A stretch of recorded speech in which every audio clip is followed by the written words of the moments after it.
Selamat berjumpa kembali Bapak Ibu, Saudari-saudara umat beriman terkasih dalam Tuhan. Salam sehat, berlimpah berkat. Hari Selasa tanggal 18 April 2023, saya Romagus CSSR mengajak saudari-saudara merenungkan lanjutan dari kutipan Injil Yohanes kemarin, bab 3 ayat 7 sampai 15 tentang kelahiran kembali.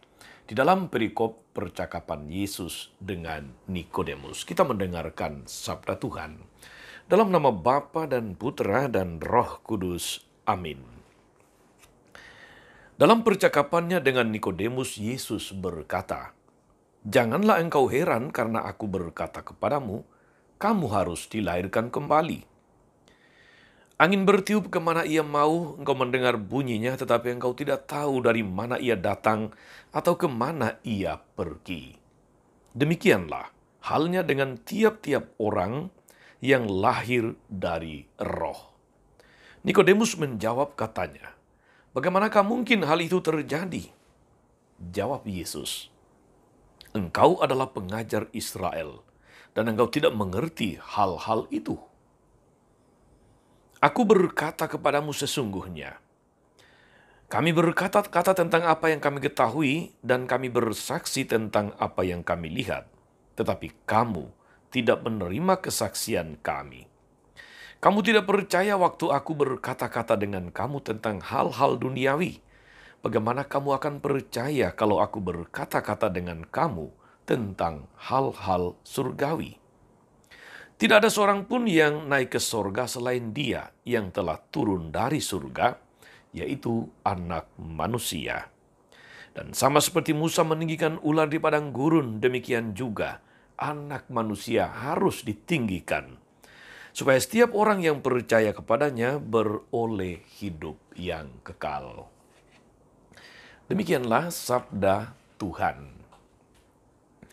Bapak Ibu Saudari-saudara umat beriman terkasih dalam Tuhan, kemarin kita merenungkan tentang makna kelahiran baru dalam roh. Berangkat dari pernyataan Yesus kepada Nikodemus bahwa kamu harus dilahirkan kembali. Yesus menjelaskan kepada Nikodemus, saudari-saudara, pentingnya salib dan kebangkitan tentu saja dengan membandingkan peristiwa yang terjadi pada zaman Musa. Ketika ular tedung di padang gurun memagut banyak orang Israel yang banyak protes, banyak melawan dan mau berbalik dari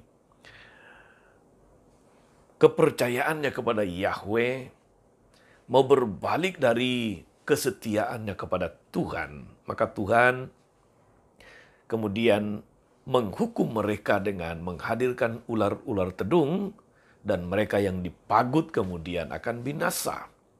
Terhadap situasi inilah kemudian Musa atas nama bangsa Israel kemudian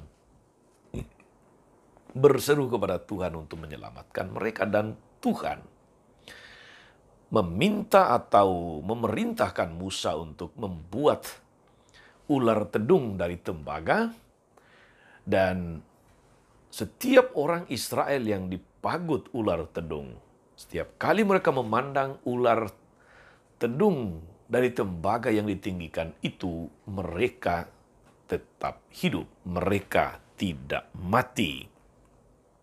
Ular tembaga ini memiliki kuasa seperti salib Kristus yang mengalahkan dosa dan maut. Kematian Yesus, peninggiannya di atas salib, saudari-saudara, memiliki kuasa mengalahkan dosa dan maut dan menganugerahkan kehidupan kepada kita. Barang siapa memandang Yesus yang ditinggikan di salib, dia akan selamat. Yesus yang ditinggikan di atas kayu salib, saudara-saudari, dan kebangkitannya itu adalah dasar dari kelahiran baru atau dilahirkan kembali yang akan dialami oleh setiap orang yang percaya kepadanya.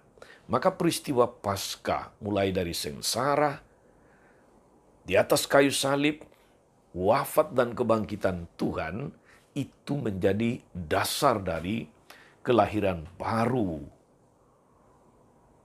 kelahiran kembali dalam roh.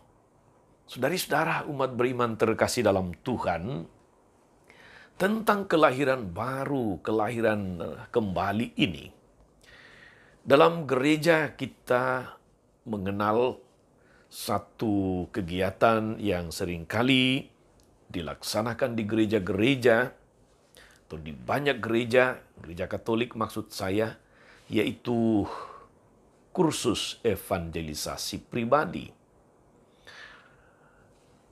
Kursus evangelisasi pribadi merupakan kesempatan yang sangat baik bagi orang-orang Katolik yang mau memperdalam imannya, yang mau menyegarkan imannya, yang mau terlibat lebih dalam di dalam pewartaan kabar baik. Kita tahu saudari-saudara melalui kursus evangelisasi pribadi, yang tentu saja itu merupakan buah dari gerakan pembaharuan di dalam gereja Katolik.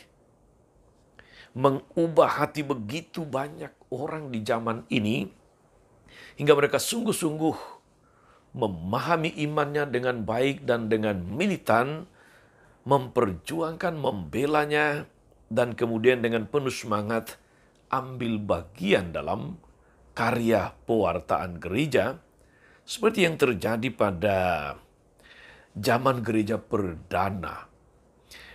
Apa yang diharapkan oleh Paus Yohanes ke-23 ketika dia membuka konsili Vatikan yang kedua, bahwa gereja harus membuka jendela selebar-lebarnya kepada karya Roh Kudus, telah menjadi sebuah kenyataan pada zaman ini, saudari-saudara. Dengan pencurahan Roh Kudus itu, banyak orang merasa seperti dilahirkan kembali dan mengalami buah-buah rohani yang luar biasa. Buah-buah rohani yang diperoleh melalui pertobatan, melalui pembaharuan hidup, mendorong mereka untuk melakukan segala pekerjaan baik dan melayani Tuhan, dalam melayani Tuhan dan sesama, dalam ambil bagian di dalam karya-karya pelayanan gereja. Sabda Yesus hari ini sungguh menjadi kuncinya. Kamu harus dilahirkan kembali. Saudari-saudara, selamat menjalani segala aktivitas pelayanan dan karya-karya Anda. Semoga kita melalui seluruh pengalaman perjumpaan dengan Tuhan, perjumpaan dengan sesama, kita senantiasa menghadirkan diri sebagai orang-orang yang telah mengalami kelahiran kembali. Tuhan Yesus memberkati. Amin. Tuhan Yesus Kristus, peninggianmu di atas salib dan kebangkitanmu membawa kehidupan baru bagi kami.